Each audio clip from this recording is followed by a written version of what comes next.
Hi and welcome to Turner Classic Companion. I'm Max Jessup.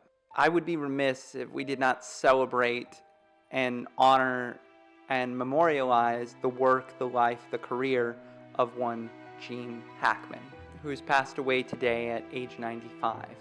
Gene Hackman is as foundational to modern cinema today as any of the other new Hollywood bastions such as Martin Scorsese, Francis Ford Coppola, George Lucas, so on and so on. Gene Hackman is from that same cohort in a sense. Roughly speaking, he did a few odds and ends films beforehand, but he begins his career with Arthur Penn's Bonnie and Clyde, playing the brother of the titular Clyde, Buck Barrow. It's such a rollicking and compelling performance that he ends up getting nominated for Best Supporting Actor for it.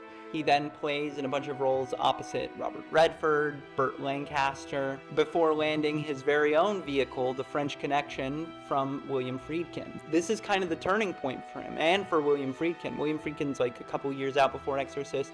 This is what's getting them to pop off. It's an engaging action thriller that is made relatable by putting Gene Hackman in the center.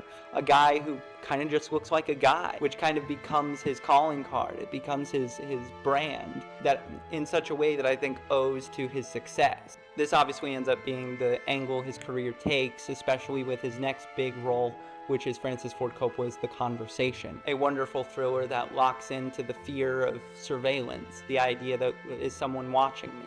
He goes on to perform several other iconic characters throughout the 70s, 80s, and 90s, namely performing in Young Frankenstein, Night Moves. He's Lex Luthor in Richard Donner's Superman films, before I think solidifying his legendary status in prestige dramas such as Mississippi Burning, The Firm, and of course Clint Eastwood's Unforgiven. My favorite performance of his, however, is in Wes Anderson's The Royal Tenenbaums in 2001. Again, if you know anything about Gene Hackman, he was hard to work with. But through his butting heads with Wes Anderson, I think you get, again, that authenticity. You get a character that is complicated, that is frustrating, and nevertheless loves despite it all. Gene Hackman is quite simply one of the finest actors of all time, and it is a genuine tragedy to have lost him. Do yourself a favor and watch a Gene Hackman movie tonight.